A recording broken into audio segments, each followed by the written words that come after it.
Walang problema. Ang susunod na putahin natin, beef roulade. Sa Tagalog, morcon. Simulan na natin, Mr. Teji. Bakit tinatawag na morcon? Morcon is roll. Roll. Rolado. Yung bilog na may palaman. Okay? Okay. So mayroon tayo ditong tinatawag na, ayan, beef. Hiniwa ko na kanina ng pahaba. Anong part ng baka yan? Actually, ito po ay tinatawag natin, pwedeng top round, pwede rin tinatawag natin yung kasim. Saan yan? Sa may part ng pigi. Okay. Pigi po. Ito po, no? Then, lalagyan na natin ng kunting salt. Whoop!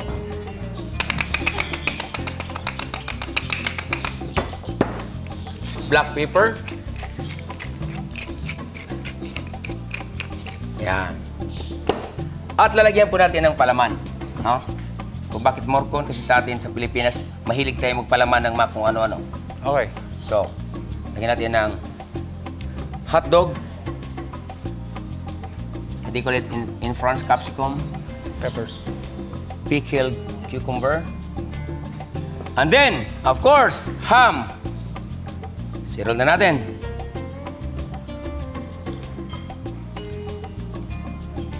Parang sushi.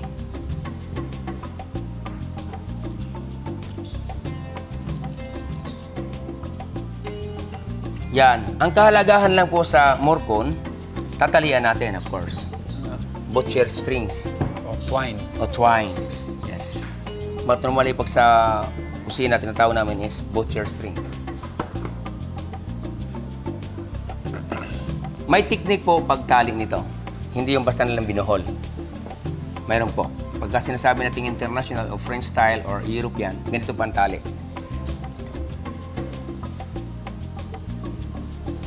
Okay? Yeah, so binubuhol muna dyan. Buhol muna. Tapos,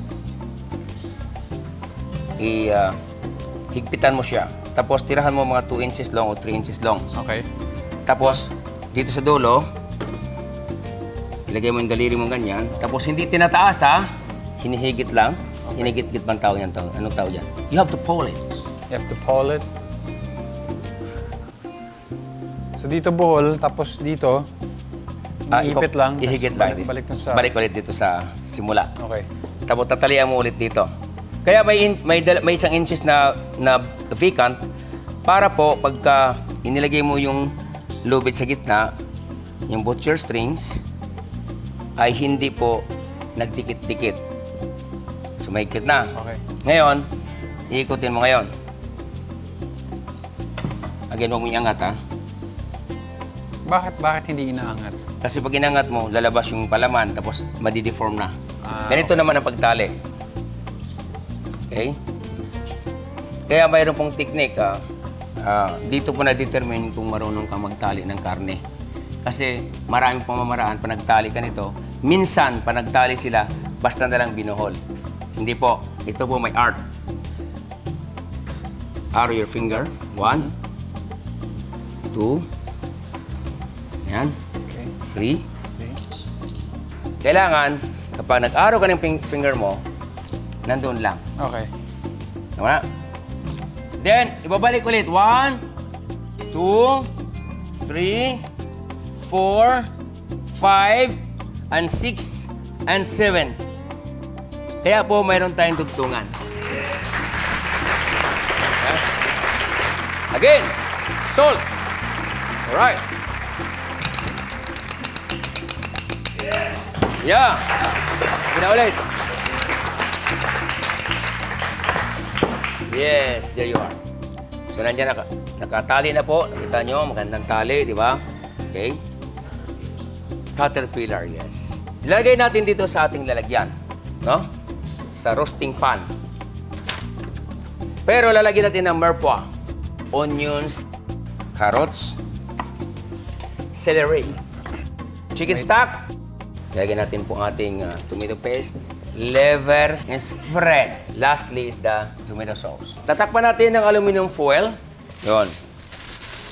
Kindly open the close. Open the close? Yes. That's right. Ingat, mainit. Yes. Okay. Okay, we leave this for 1 hour and a half. Nasa oven. Natatakam na ba kayo? Natatakam na! Okay, bago ko kukunin yung aking morcon sa loob ng oven, gagawa muna tayo ng garnish. Yung ating paglalagyan ng ating tinatawag na mango salsa. Ito po yung ating lumpia. Very simple, lumpiang wrapper. Hiwain lang natin ng gitna. At isa pa ulit. Yan. Dalawa lang. At mayroon tayong sandok dito. Lagyan natin to sa mainit na mantika. Tapos, Ganyan lang. dyan mo nakukuha yung korte. Yes. Lalapag mo lang ganyan. Simpleng-simple lang. Pero, may dating. Yeah, nagtataka ako kanina kung paano mo nakuha yung korte na yun. Yan. Ito lang. Ganyan lang, oh. What a nice!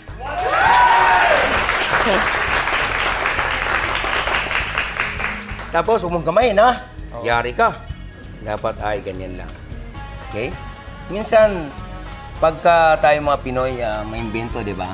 Kung anong-anong naiisip. Pero, yan nga tayo na pinag-uusapan ng mga foreigners dahil ang mga Filipino daw ay mahilig mag-invento. Okay, so nandiyan na yung dalawa. Ready na. Ito naman po yung tinatawag natin na, tayo ko lang, mango salsa. Okay. So, yung mangga ay hiniwa ko ng small cubes. Yan. And then, ito yung basil. Wow, fresh basil leaves. Fresh Yeah. basil leaves. Yan. Bango-bango. Lagyan natin.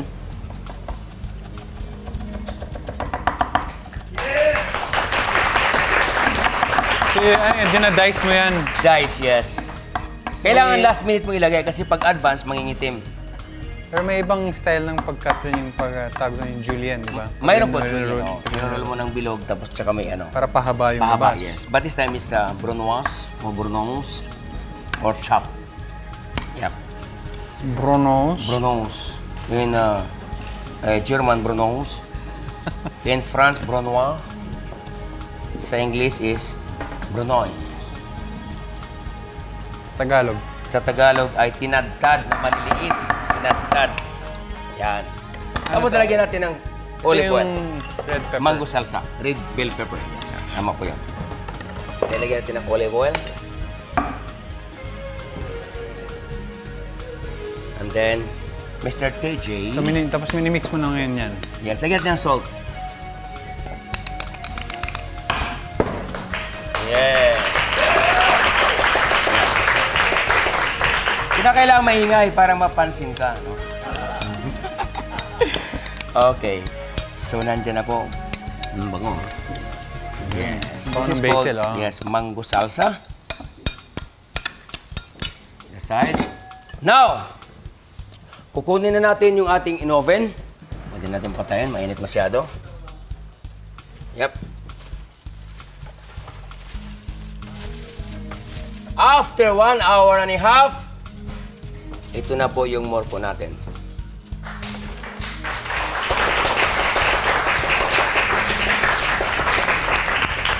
Right. Oh. Tingnan natin. Natin. Bango, ha? Yeah! Yan na. Okay. So, siyempre, kukunin natin ang ating morcon. Wow.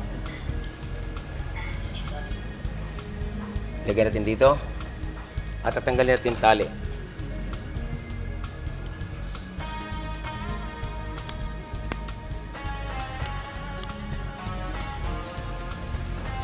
So, Yeah. nakita natin yung sauce. Lahat Sasalain nagsama natin yung yung mga sauce. flavors sa sauce. Yes. Sasalain natin ngayon yung sauce. Wala na? Wala na. Okay. Sasalain natin sa isang pot. First, yung sauce.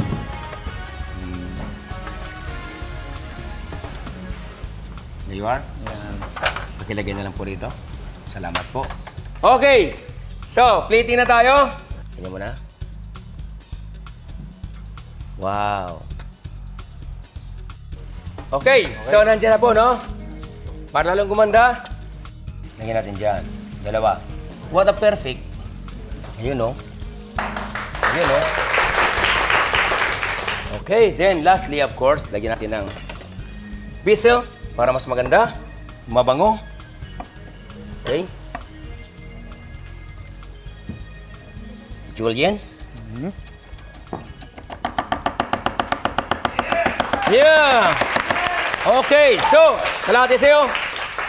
Kalahati sa akin. So, ping, ping, ping, ping, ping, ping, ping, ping, ping. Here it is, ang ating beef roulade. Natatakam na ba kayo? Takam na takam na! Kainan na!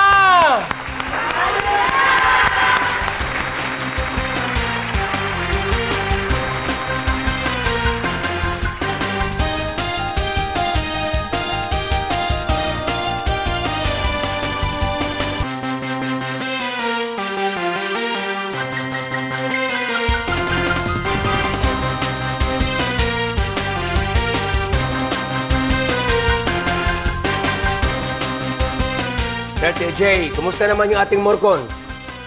Napakasarap. Wow. Tamang-tama lang yung pagluto ng karne, tapos yung... So, I think added yung extra reduction ng sauce. yes. Mas lumapot at mas naging malasa yung Yes. Yan ang yung sauce. importante doon, reduction of sauce. Wow, Sarap, salamat. Chef. Salamat, TJ.